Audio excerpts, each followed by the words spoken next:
রাজা বাদশাকে প্রজারা সম্মান করতে দেখেছি, এই সম্মান তো দুনিয়ার কোন রাজা বাদশাকে করতে দেখি নাই। তখন সেই সোহাইল বলল মক্কার কাফেরদেরকে, তোমরা যে যুদ্ধ করার যে পরিকল্পনা করেছো সেই পরিকল্পনা থেকে তোমরা ফিরে আসো।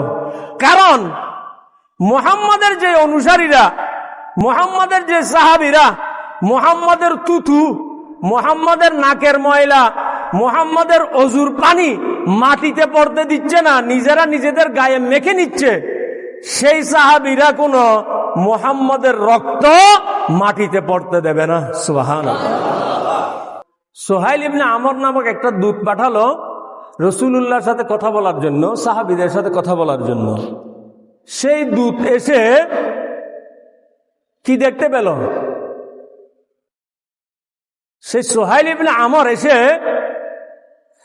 মুসলমানদের যে অবস্থা পর্যবেক্ষণ করলো, যা কিছু দেখলো, কাফেরদের কাছে গিয়ে সে সেগুলি বর্ণনা করল। সেই ব্যক্তি বলল, হে কাফের, হে কুরাইশ সর্দারেরা, আমি দুনিয়ায় অনেক রাজা বাদশা দেখেছি, দুনিয়ায় অনেক সর্দার দেখেছি, অনেক ক্ষমতাশালী বাদশা দেখেছি, কিন্তু কোন রাজা বাদশার প্রজারা কোন ক্ষমতাশালী ব্যক্তির অধীনস্থ ব্যক্তিরা এত বেশি সম্মান করতে আমি দেখিনি যতটুকু সম্মান মুহাম্মদ সাল্লাল্লাহু আলাইহি ওয়াসাল্লামের সাহাবীরা মুহাম্মদ সাল্লাল্লাহু আলাইহি ওয়াসাল্লামকে করতে দেখেছি। সুবহানাল্লাহ। কেমন সম্মান করেছে? আমি দেখেছি মুহাম্মদের অজুর পানি, মুহাম্মদ অজু করছেন, অজুর পানি মাটিতে পড়তে দিচ্ছে না, সাহাবীরা সেই অজুর পানিগুলি নিয়ে নিজেদের মুখে মাথায় তারা মালিশ করছে। সুবহানাল্লাহ। মুহাম্মদ থুতু ফেলছে, সেই থুতু মাটিতে পড়তে দিচ্ছে না, মুহাম্মদের অনুসারীরা সেই থুতু নিজেদের হাতে নিয়ে সেগুলি নিজেদের মুখে গায়ে মালিশ করে দিচ্ছে। সুবহানাল্লাহ। মুহাম্মদ নাকের শ্লেষ্মা ফেলছে, সেই শ্লেষ্মা মাটিতে পড়তে দিচ্ছে না, মুহাম্মদের সাহাবীরা সেগুলি নিয়ে নিজেরা নিজেদের হাতে মুখে গায়ে মালিশ করে দিচ্ছে। সুবহানাল্লাহ। রাজা বাদশাকে প্রজারা সম্মান করতে দেখেছি, এই সম্মান তো দুনিয়ার কোন রাজা বাদশাকে করতে দেখি নাই।